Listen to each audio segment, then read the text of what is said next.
8 years ago, I urged my parents to move to Rochester so I could help them as my mother's health failed. I felt it was the right thing to do, and I hoped it would somehow give her and I one last chance to grow closer. After she had 2 stillborn sons before I was 3, she vowed to never again love anything so much that it would hurt to lose it.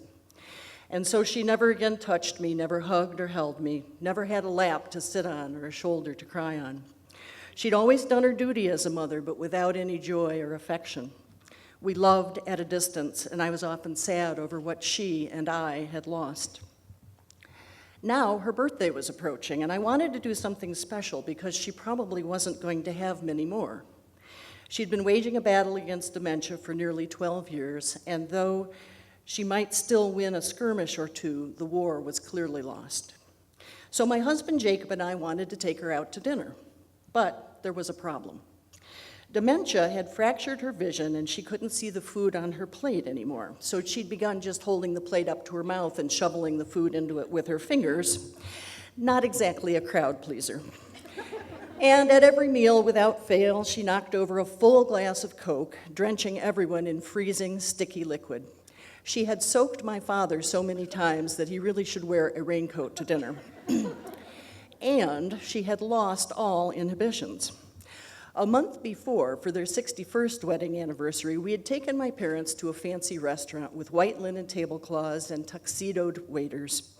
And my mother, a Midwestern Methodist and a Republican no less, had suddenly grinned. You're probably wondering how I got my head stuck between the mattress and the headboard last night.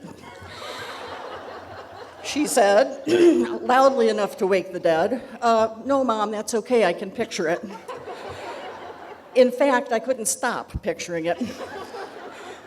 My father, discreet to a fault and easily embarrassed, stared at the floor, his ears reddening. You know, she continued, we're not as young and flexible as we used to be. So we have to do things a little differently. I didn't want to hurt him, so oh gee, Mom, look at that cute baby over there, I said, desperately hoping to distract her. I mean, she forgot everything else mid-thought. Why wouldn't she forget this, for Pete's sakes? But she wasn't easily dissuaded once she set her mind to something, even now. Well, I got my head stuck, she went on, so I'm yelling, Warren, help me, help me. And of course, your father was naked, and he had to jump up and run around the bed with his little thing flopping and pull me out.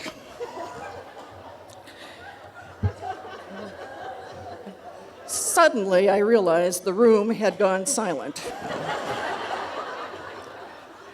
Forks were poised midair, and waiters had stopped in their tracks. So we didn't want to go anywhere fancy or quiet for her birthday.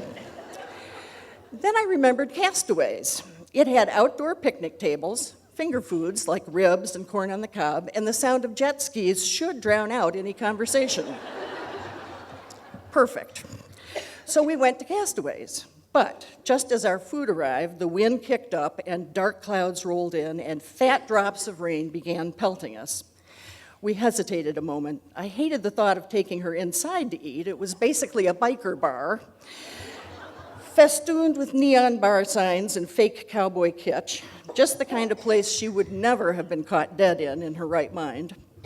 But rainwater was collecting in our bowls of coleslaw by then and making our fries as limp as, well, never mind.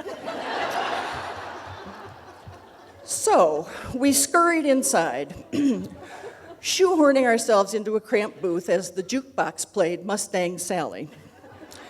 We squinted at each other across the dim gloom, and I worried how she would react. This is nice, she said, smiling happily. The corners of her mouth were smeared with barbecue sauce, and there was a big dollop of it on her chin. Here, Mom, I said, let's tuck a napkin in your neck to protect your nice shirt. Always a tasteful, conservative dresser in the past, today she was wearing 3 different necklaces like a gypsy queen. She leaned forward, obligingly thrusting her chin toward me, and I tucked the napkin in and spread it across her front.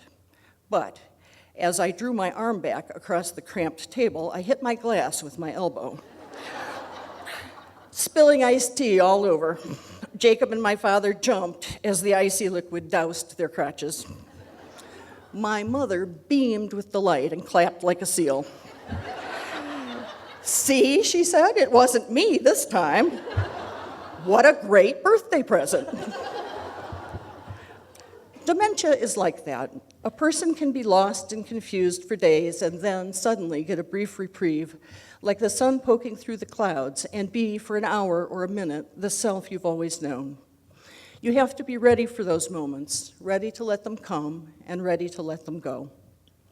While we waited for the check, she got restless and the rain had stopped, so I took her out to walk around. White swans and their fat gray chicks paddled around at the water's edge, churning the weeds with their leathery feet. A little girl with wispy blonde bags was feeding them breadcrumbs, so I traded her a quarter for a handful and gave them to my mother. She tossed the crumbs into the water and looked on happily as the swans stretched out their long necks to snatch them up. A beautiful sunset was appearing over the hill on the far shore. "Look, Mom," I said, pointing toward the western sky. She had always loved the pictures painted in the sky by the fading sun. "Oh, can we go out there?" she pleaded. "I'd love to get closer." A rickety wooden pier extended 30 feet out into the bay, and I considered whether we could safely walk on it, given her fragmented vision and failing sense of balance. I could probably steady her, I thought. What was the worst that could happen? She'd fall in and get wet, and I'd have to go into the shallow, murky water after her, but what the heck, you only live once. I looked at her, and then I took her hand in mine. I was surprised at how cool and soft it was. It was the first time I could ever remember touching her. I had waited more than 60 years. She didn't pull away, so I put my other arm gently around her waist, and then she smiled. We walked to the end of the pier that way, feeling it gently rock on the small swells, and we stood there together, looking up at the dimming sky, awash with rose and violet and clouds gilded with gold. We stood, feeling the warmth of each other's bodies in the cooling night air. And for a moment, she forgot that she hated wind and water and being touched. She forgot to be sad, and I did too. We watched the sky gradually lose its color and fade inevitably to soft grays until it was only a memory. And when the light was nearly gone, I gently led her home.